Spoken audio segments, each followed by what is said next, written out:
Assalamualaikum teman-teman, apa kabar semuanya? Semoga semuanya tetap dalam keadaan sehat walafiat. Kami dari kelompok 4 akan mempresentasikan hasil diskusi kami tentang nilai dan prinsip anti korupsi. Sebelum kita mulai presentasinya, mari kita buka dengan melapaskan basmalah. Bismillahirrohmanirrohim. Kelompok 4 terdiri dari 3 orang, Holiza sebagai penyaji pertama, Gede Hanara sebagai penyaji kedua dan Gawi Reza sebagai penyaji ketiga.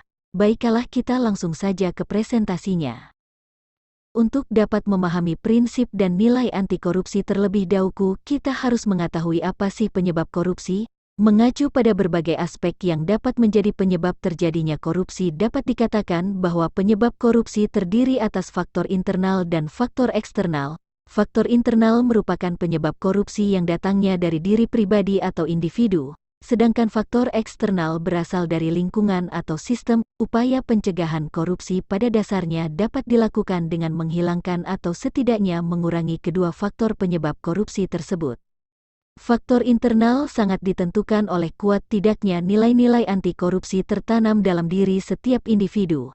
Nilai-nilai anti korupsi tersebut antara lain meliputi kejujuran, kemandirian, kedisiplinan, tanggung jawab kerja keras, sederhana, keberanian, dan keadilan. Nilai-nilai anti korupsi itu perlu diterapkan oleh setiap individu untuk dapat mengatasi faktor eksternal agar korupsi tidak terjadi. Untuk mencegah terjadinya faktor eksternal, selain memiliki nilai-nilai anti korupsi, setiap individu perlu memahami dengan mendalam prinsip-prinsip anti korupsi yaitu akuntabilitas, transparansi, kewajaran, kebijakan, dan kontrol kebijakan dalam suatu organisasi, institusi, masyarakat. Oleh karena itu, hubungan antara prinsip-prinsip dan nilai-nilai anti korupsi merupakan satu kesatuan yang tidak dapat dipisahkan. Mari kita bahas satu persatu prinsip dan nilai anti korupsi. Yang pertama, prinsip-prinsip anti korupsi. 1. Akuntabilitas.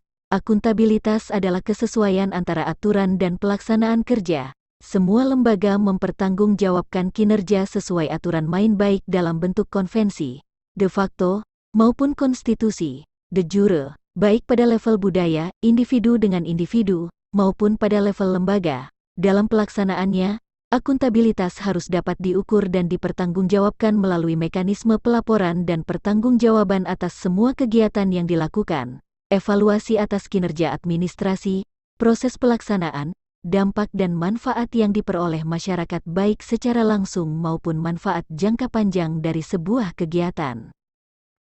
Yang kedua, transparansi. Salah satu prinsip penting anti korupsi lainnya adalah transparansi. Prinsip transparansi ini penting karena pemberantasan korupsi dimulai dari transparansi dan mengharuskan semua proses kebijakan dilakukan secara terbuka, sehingga segala bentuk penyimpangan dapat diketahui oleh publik. Selain itu, transparansi menjadi pintu masuk sekaligus kontrol bagi seluruh proses dinamika struktural kelembagaan. Dalam bentuk yang paling sederhana, transparansi mengacu pada keterbukaan dan kejujuran untuk saling menjunjung tinggi kepercayaan, trust. Karena kepercayaan, keterbukaan, dan kejujuran ini merupakan modal awal yang sangat berharga bagi para mahasiswa untuk dapat melanjutkan tugas dan tanggung jawabnya pada masa kini dan masa mendatang.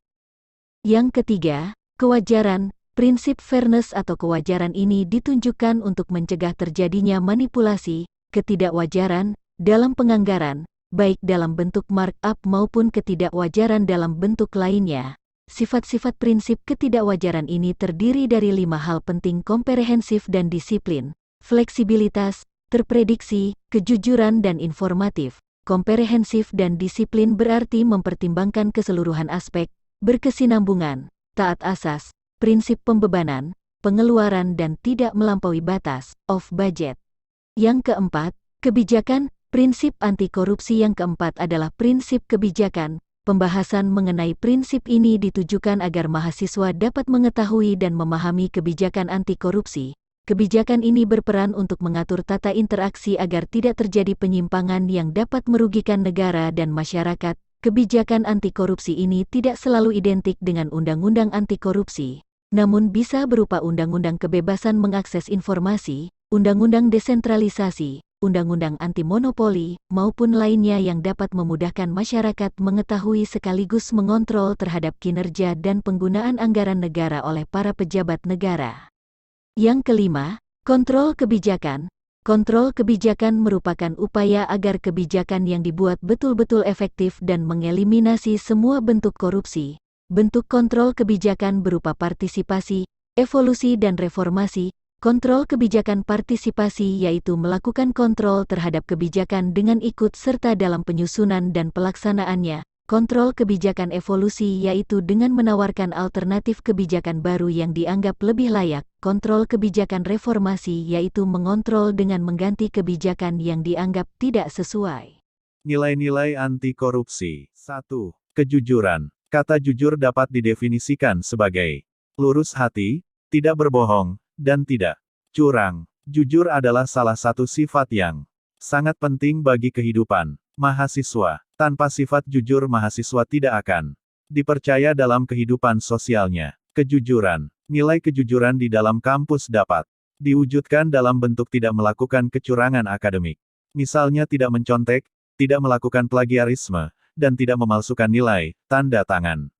DCB. Nilai kejujuran juga dapat diwujudkan dalam kegiatan kemahasiswaan.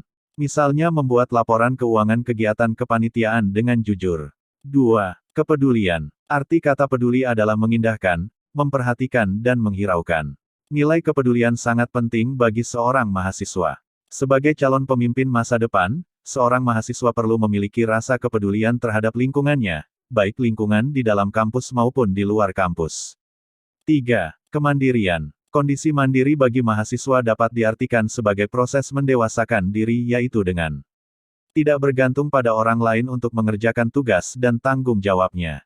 Hal ini penting untuk masa depannya di mana mahasiswa tersebut harus mengatur kehidupannya dan orang-orang yang berada di bawah tanggung jawabnya. Kemandirian. Tidak mungkin orang yang tidak dapat mandiri akan mampu mengatur hidup orang lain. Mahasiswa dituntut untuk mengerjakan semua tanggung jawab dengan usahanya sendiri. 4. Kedisiplinan. Definisi kata disiplin adalah ketaatan, kepatuhan kepada peraturan. Dalam mengatur kehidupan kampus baik akademik maupun sosial mahasiswa perlu hidup disiplin. Hidup disiplin bagi mahasiswa adalah dapat mengatur dan mengelola waktu yang ada untuk dipergunakan dengan sebaik-baiknya untuk menyelesaikan tugas baik dalam lingkup akademik maupun sosial kampus. Kedisiplinan. Nilai kedisiplinan dapat diwujudkan antara lain dalam bentuk kemampuan mengatur waktu dengan baik. Kepatuhan pada seluruh peraturan dan ketentuan yang berlaku di kampus, mengerjakan segala sesuatunya tepat waktu, dan fokus pada pekerjaan. 5. Tanggung jawab. Mahasiswa yang dapat diberikan tanggung jawab yang kecil dan berhasil melaksanakannya dengan baik akan memperoleh kepercayaan orang lain. Mahasiswa yang memiliki rasa tanggung jawab yang tinggi mudah untuk dipercaya orang lain. Tanggung jawab merupakan nilai penting yang harus dihayati oleh mahasiswa.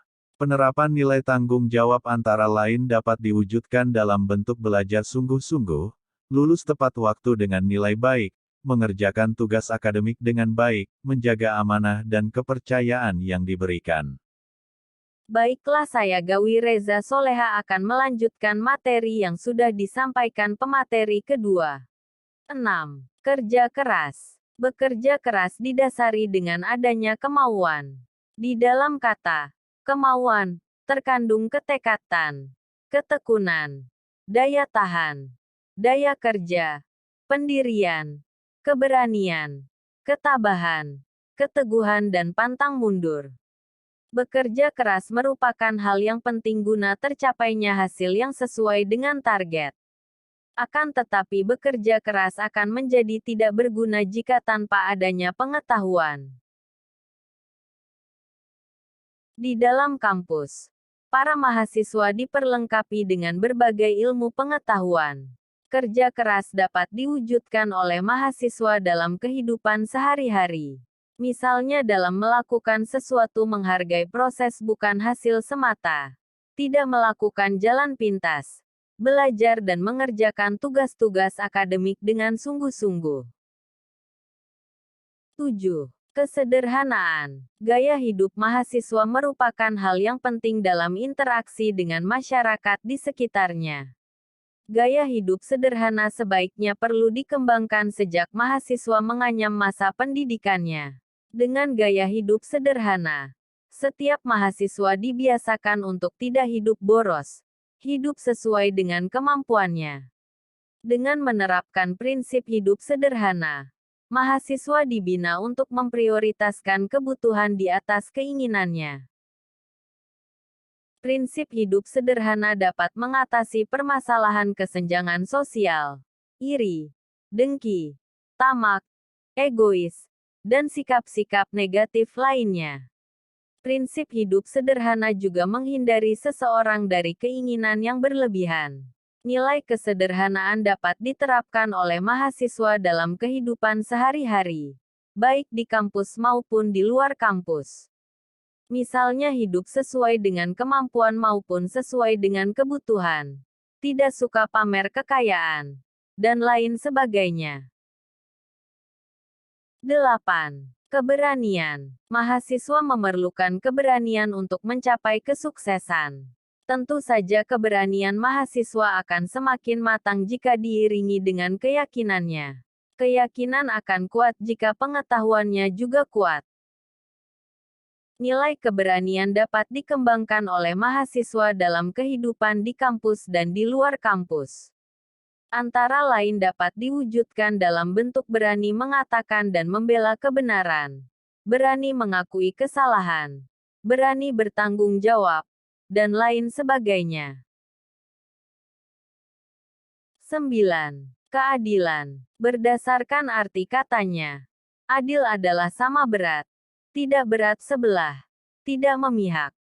Bagi mahasiswa karakter adil ini perlu sekali dibina sejak masa perkuliahannya agar mahasiswa dapat belajar mempertimbangkan dan mengambil keputusan secara adil dan benar.